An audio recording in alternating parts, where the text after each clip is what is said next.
월요일 날 오리엔테이션을 우리가 잠시 했는데 오늘 또다시 같이 보게 되었습니다. 오늘은 생명이 어디 있는가, 생명의 기원, 그리고 생명의 출처, 그리고 진짜 생명이 어떤 것인가를 오늘 말씀을 통해 같이 나누고자 합니다. 사람들은 생명이 어디에 있는가를 참, 만물이 어디로부터인가, 생명이 어디로부터인가, 이제 이것을 연구하는 것은 인간이 어디로부터 존재하는가를 알기 위해서입니다. 그리고 그것은 우리가 인간이니까 나는 어디로부터 존재하는가, 어떤 기원을 알고 싶어서 그렇습니다. 이제 그런 걸 생각하는 거죠. 그러니까 나의 존재가 어디로부터 와서 어디로부터 어디로 가는가, 이것을 아는 것은 근원적인 정체성에 대한 문제입니다. 그래서 내가 어떤 존재인가, 그래서 나는 무엇을 해야 되는가까지 연결이 되어서 인간의 존재 이유, 삶의 이유를 밝히는 데 있어서 그 가치, 만물이 어디로부터 왔는가, 생명은 어디로부터 있는가를 거기로부터 그 가치와 목적을 거기로부터 추산하기 때문에 굉장히 중요합니다. 그래서 이제 철학자들은 고대로부터 생명과 만물이 어디로부터 시작됐는가를 굉장히 이제 연구를 많이 했습니다. 그래서 적어도 이제 철학이라는 게, 우리 인류의 철학이 그리스로부터 이제 발원이 됐다, 이렇게 역사를 가지고 있는데, 그리스의 인문이스트죠, 이 휴머니스트, 인본주의 철학자들이 만물의 기원을 여러 곳에서 찾게 되는데 자연에서 찾습니다. 탈레스 같은 경우는 만물은 어디로부터 왔다? 물로부터 왔다, 이렇게 봅니다. 물, 생명체가 물에서 왔다, 이렇게 보는 거예요. 만물이 물로부터 왔다, 생명이 거기로부터 기원된다. 어떤 분들은 이제 데모크리토스 같은 사람들은 원자, 어떤 그때는 원자라 이렇게 표현은 안 했지만 지금 말하면 이제 원자 같은 개념이에요. 거기로부터 만물이 기원됐다. 근데 되게 정말 어떤 이 존재하는 것들을 찾아보면 원자가 나오거든요. 근데 원자도 또 더 쪼개져요. 그래서 비슷했지만 더 쪼개지는 거예요. 근데 쪼개지고 더 가는데, 그것을 더 쪼개면 뭐가 나오냐? 또 다른 게 나와요. 그래서 비슷했지만 그건 아니었다. 여러 사람들이 여러 추론을 해서, 근데 이제 적어도 물이다, 불이다, 숫자다. 피타고라스 같은 경우는 만물은 수로부터 왔다, 이렇게 굉장히 논리가 정연합니다. 그냥 우스운 것 같지만 우습지 않습니다. 쭉 읽어보면 대단한 철학과 사상과 어떤 논리들을 가지고 있어요. 그리고 설득적입니다. 그래서 그들을 따르는, 피타고라스 같은 경우는 종교가 되죠. 종교가 돼서 그를 따르는 신도들, 추종자들이 굉장했습니다. 그러니까 그 모든 것들을 이렇게 어떤 기원들을 밝히고 그러는데, 자연에서 이제 만물의 기원을 밝히고 생명의 기원을 찾으려고 이제 애를 썼습니다. 근데 이제 그런 것들을 살펴보면 참 애를 썼는데 하나님 없이 만물을 구성하는 사고를 하니까 이제 그렇게 되는 거거든요. 그래서 여러분, 이 만물은 어디로부터 왔습니까? 네, 그렇죠? 네. 집마다 지은 이가 있으니 만물을 지으신 이는 하나님이시니라. 그렇게 하나님께서 만물을 지으셨죠. 그러니까 사람들은 이제 자연 속에서 그걸 찾았는데, 그럼 그 자연은 어디로부터 왔는가? 그 자연, 숫자는 어디로부터 왔고, 그러니까 어떤 공기, 물, 불, 여러 것들을 기원으로 보는데 그것들은 어디로부터 왔는가? 이게 물을 수가 있죠. 그러면 대답은 그 자연은 어디로부터 왔느냐의 기원을 찾으면 우연으로부터 옵니다. 우연. 뭐 빅뱅이 있었다. 근데 그 빅뱅은 누가 만들었냐? 빅뱅은 왜 터졌냐? 빅뱅은 그 폭발은 태초의 폭발은 누가 했냐? 우연. 모든 자연주의 철학자들, 인본주의 철학자들의 귀결은 우연으로 갑니다. 그래서 그들은 이제 우연신을 믿어요. 그것도 신입니다. 우연신. 그래서 과학이 아니고 결국은 지금 우리가 배우고 있는 과학적이라고 하는 것들의 기원을 올라가 보면 우연으로부터 시작되고 그 우연을 믿는 사람들의 신앙으로부터 시작합니다. 그 신앙이에요. 그것도 하나님 없이 세계를 구성하려는 인간적인 신앙입니다. 인본주의 철학이고 신앙이죠. 근데 그 우연이 아니고 필연이죠. 필연인데 오늘 말씀을 보면 생명이 뭐고 진짜 생명 이게 생명이잖아요. 우리가 살아 숨쉬잖아요. 근데 생명인데 제가 늘 말씀을 드리는데 그 생활 속에서 생활에 있는 것들이 영적인 것을 이 물질적인 이 속에 영적인 것이 담겨져 있다. 생활 속에서 물로 세수하는 것, 이게 뭔가 씻어내는 것, 예수의 피, 세례 이런 거를 이렇게 생활 속에서 조금만 생각하면 영적인 것과 연결이 되거든요. 그래서 믿음과 결부시킬 수가 있거든요. 영과 결부시킬 수가 있어요. 아이들이 자라는 걸 보면서 하나님의 마음을 배우고, 그렇죠? 고난 속에서 군대에서 훈련하면서 고된 훈련을 하고 부모님을 그리워하면서 효를 깨닫는 거죠. 그때 부모님들의 그게 사랑이었구나. 집이 소중한 거구나. 그런 어떤 안 보이던 근원적인 것을 깨달으면서 철이 들듯이 이 육적인 생활 속에서 영적인 것을 깨달으면서 하나님을 인지하거든요. 이렇게 해놨어요. 하나님이 그렇게 해놨어요. 아이를 낳으면서 생명이 얼마나 소중한지, 그러니까 사랑이 뭔지 그런 것들을 배우고 익히게 해놨고, 인생의 길을 가면서 허무함을 느끼고 영원을 사모하게 해놨어요. 이게 다 사라지고 떨어지고 낙엽지고 늙어지고 희어지고 부패해지고 없어지는 이 삶의 정황을 보면서 영원히 변하지 않는 영생을 꿈꾸도록 해놨어요. 인생이 지나가면서 지나가지 않는 영원한 것, 영생을 사모하게 해놨어요. 그것처럼 모든 만물 속에 하나님께서 신성과 하나님의 능력을 딱 넣어 놓으시고 인간 속에 이걸 다 두셔가지고 하나님을 더듬어 찾을 수 있게 해놨어요. 정말 놀라운 신비죠. 근데 이게 이제 하나님 없이 구성하려고 이제 우연 속에서 왔다 하니까 그러니까 생명이 뭐가 되냐면 어떤 물질에서부터 오게 되는 거예요. 이게 이제 유물론이에요. 하나님 없이 모든 만물이 존재하고 만물 속에서 생명이 왔다. 물질, 보이는 물질 속에서 생명이 왔다. 그러니까 인간은 진화의 산물이고 물질의 산물인 거예요. 그러니까 이 인간을 만들어서 뭐를 만들 수 있어요? 인간을 이렇게 다 이렇게 분해해서 비누도 만들 수 있는 거예요. 비누. 왜냐하면 뭐니까? 물질이니까. 다 이 물질이랑 똑같으니까. 그 물질로 비누도 만들고 뭐 약 재료도 만들고 하니까. 인간을 그렇게 취급할 수 있는 거예요. 그래서 뭐 인간을 가지고 막 실험을 해서 약 재료도 만들고 뭐 이렇게 아주 잔인한 일인데, 하나님을 모르면 인간은 이렇게 부패하고 타락해서 짐승처럼 됩니다. 왜냐하면 그 논리에 따르면 짐승에서 왔으니까 우리는 진짜로.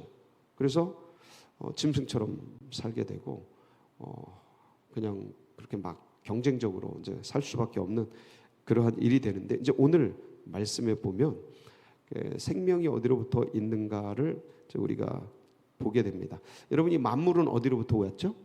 아까도 말씀을 드렸죠. 하나님께로부터 왔는데 어떻게 하나님께로부터 와요? 말씀으로. 그렇죠?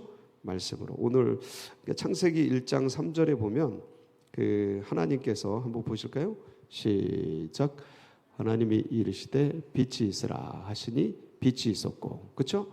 빛이 창조되고 하나님이 이르시되, 말씀하시되 빛이 있었고, 저 말씀이 오늘 요한복음 1장 1절에 보면 태초에 뭐가 있었어요?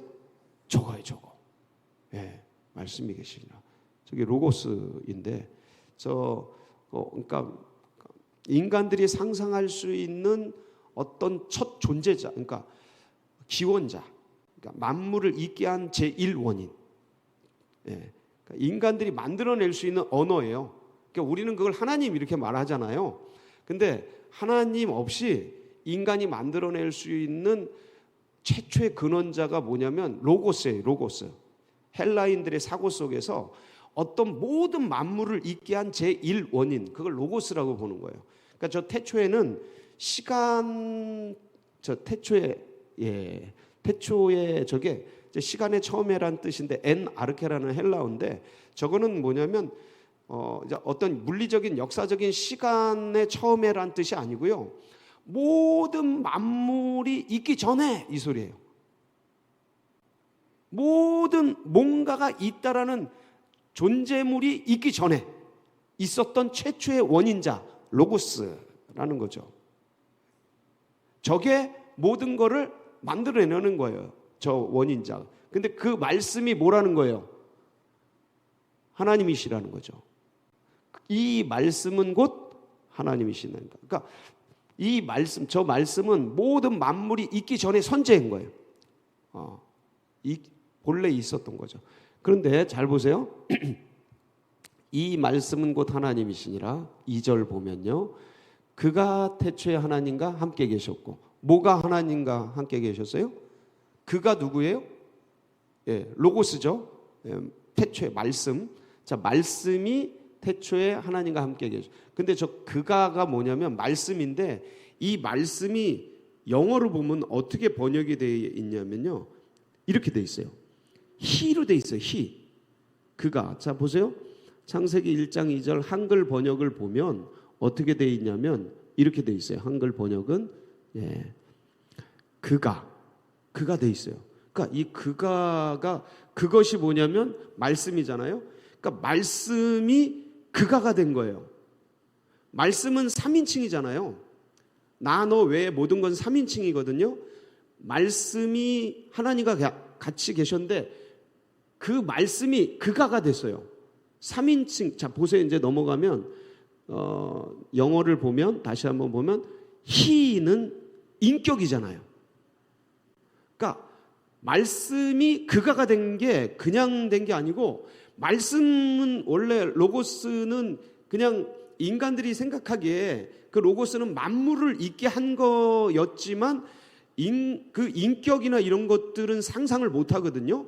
근데 그가 누구셨냐면 인격이셨다라는 거예요. 그 말씀이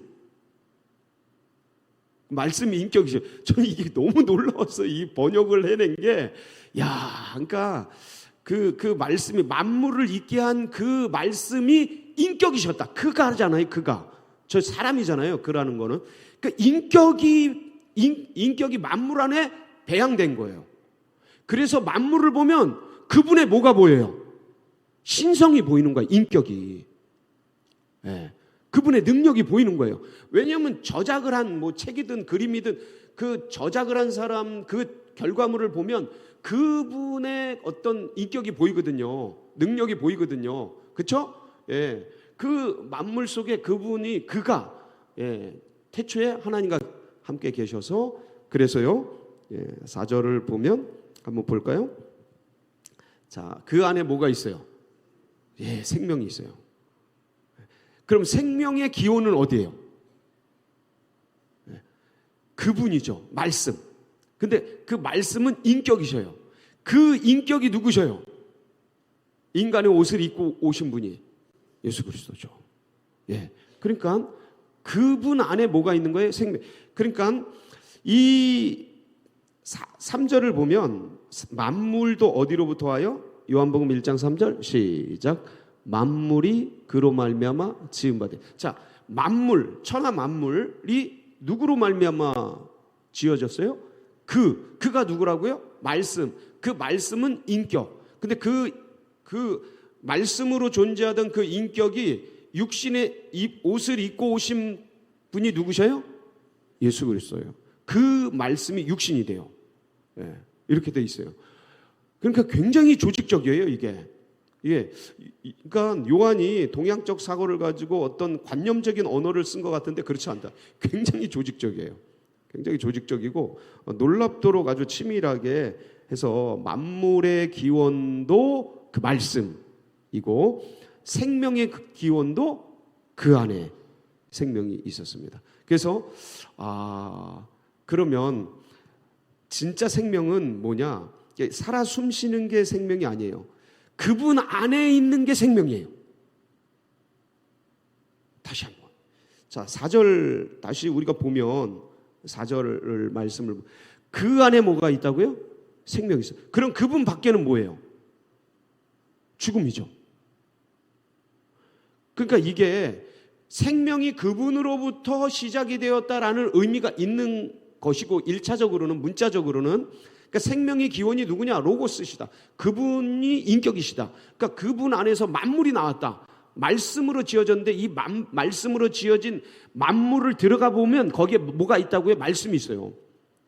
말씀이 그분이고 그분이 말씀이고 말씀으로 지어졌기 때문에 그래서 원자를 더 뚫고 들어가면 중성자, 뭐 양성자 이런 게 나오고요. 그 양성자, 중성자를 더 뚫고 들어가면 거기에 파동이 나와요. 파동이 뭐냐면 물질이 아니에요. 물질이라고 정해지는 그러니까 입자가 아니야. 이런 입자가 아니고 사실은 이게 전부 비어 있는 거예요. 이게 우리 눈에 보이고 무게가 느껴지는데 이걸 아직 그 과학자들이 이 신비를 못 파악했어요. 이게 눈에 보이고 이게 무게를 느껴지는데 이게 다 빈 공간이거든요. 99.9% 비어 있어요, 이게. 왜냐하면 원자가 다 비어 있거든요. 이게 우리의 지구가 보이고 우주가 보이잖아요. 근데 이 우주가 전부 비어 있어요.